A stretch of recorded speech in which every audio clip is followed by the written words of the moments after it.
berbeda karena kita akan membahas soal masa Orde Baru. Nah, kita tahu tuh kalau di masa Orde Baru banyak banget kejadian yang benar-benar melekat. Apalagi sampai sekarang anak muda jarang banget tuh tahu peristiwa Orde Baru itu seperti apa. Bahkan sekarang anak muda nggak tahu kapan mulai Orde Baru dan kapan berakhirnya masa Orde Baru. Nah, kali ini di podcast kita akan membahas dan mengulik seputar informasi mengenai Orde Baru. Tapi kita akan berfokus pada satu peristiwa yang cukup kontroversi, apalagi kalau bukan peristiwa pertama dalam periode masa Orde Baru atau Super Semar, Surat Perintah 11 Maret. Nah, tapi sebelum kita membahas dan mengulik informasi seputar Super Semar ini, kita udah kedatangan dua orang yang akan memberikan tanggapan mereka soal sebenarnya gimana sih Super Semar dan apa yang mereka ketahui soal Super Semar. Kita akan kenalan dulu sama bintang tamu kita dan oke, silakan. Hai, perkenalkan nama saya Aziza Fajria dari SMA Negeri 1 Majid. Perkenalkan saya Winiantuti Prasetya dari SMA Negeri 1 Majid. Oke, kita udah kenal ya sama Kak Winnie dan Kak Aziza. Oke, untuk itu kita kayaknya langsung aja dong pertanyaannya karena sebenarnya target kita ini cukup menarik karena target kita adalah memang generasi muda. Jadi kita pengen tahu nih seberapa tahu sih mereka soal Super Semar dan periode masa Orde Baru. Nah, yang pertama itu Super Semar jadi alat kudeta. Jadi, bagaimana pendapat kalian tentang Super Semar atau Surat Perintah 11 Maret ini dikeluarkan pada 11 Maret 1966 oleh Jenderal Soekarno.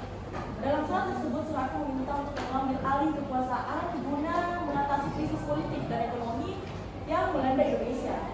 Banyak yang menganggap tindakan ini sebagai kudeta yang memberikan Soekarno. Meskipun Soeharto dan pendukungnya mengklaim bahwa ini adalah langkah untuk menyelamatkan negara dari sebelum kekacauan.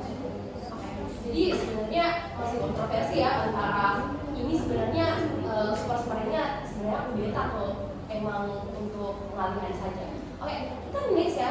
Sebenarnya siapa aja sih yang terlibat dalam peristiwa Super Semar? Ya, ada beberapa yang terlibat dalam Super Semar seperti Soeharto sebagai Panglima Kostrad yang memimpin operasi militer.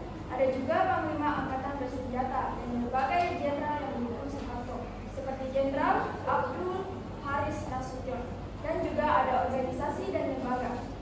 Beberapa organisasi sipil dan politik yang mendukung gerakan ini, termasuk kelompok-kelompok yang merasa terancam oleh komunisme dan kekacauan politik. Nah, pertanyaan selanjutnya itu seberapa mendasari Super Semar? Bagaimana pendapat kalian tentang Setelah peristiwa Super Semar ini, Soekarno merasa sangat kecewa dan marah. Tentunya ia menganggap tindakan tersebut sebagai pelanggaran terhadap konstitusi dan hasil demokrasi yang telah dibangunnya.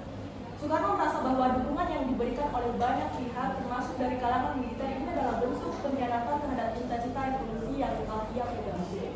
Jadi setelah surat perintah itu keluar dan setelah kejadian Super Semar itu ternyata ada banyak penyesalan yang terjadi dan disesali oleh Soekarno ya. Oke, kita next.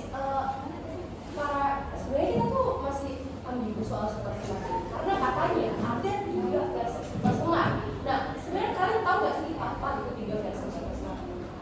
Ya, betul, adanya 3 versi Super Semar, yaitu yang pertama versi resmi, yaitu menyatakan Super Semar sebagai langkah untuk menstabilkan negara. Yang kedua versi Soekarno. Dalam pandangannya, Super Semar adalah tindakan kudeta yang melawan pemerintah saat ia menilai bahwa langkah tersebut merusak demokrasi yang telah diperjuangkan.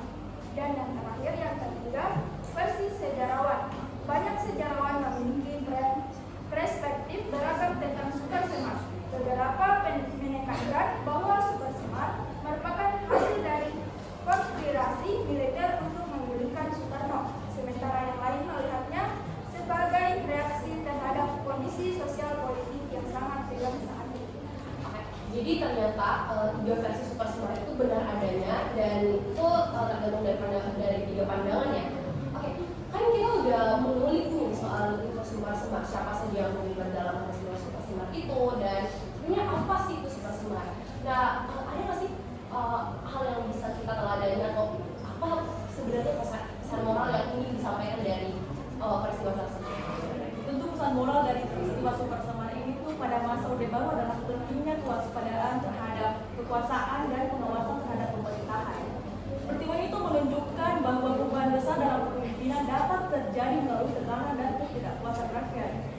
Selain itu, hal ini mengingatkan kita akan perlunya transparansi dan akuntabilitas dalam pemerintahan untuk mencegah penyalahgunaan kekuasaan dan menjaga demokrasi.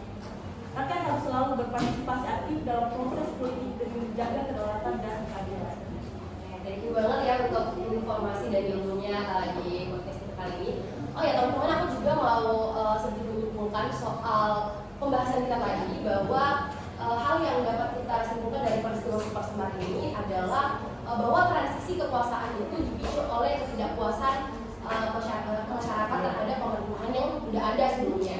Peristiwa ini juga menggarisbawahi pentingnya legitimasi dan dukungan rakyat dalam suatu rezim. Selain itu, Super Semar juga menyoroti resiko penyalahgunaan kekuasaan serta perlunya pengawasan terhadap kepemimpinan agar pemerintah tidak berpihak pada satu golongan atau satu rakyat saja untuk mewujudkan aksi demokrasi. Oke. Terima kasih Kak Aziza dan kami ini sudah mau berbagi ilmu bersama kita di podcast episode kali ini, dan aku Nurmanina Aziz, Aku Rosa Dinda. kita berdua pamit undur diri dan sampai jumpa di podcast episode selanjutnya. Dadah!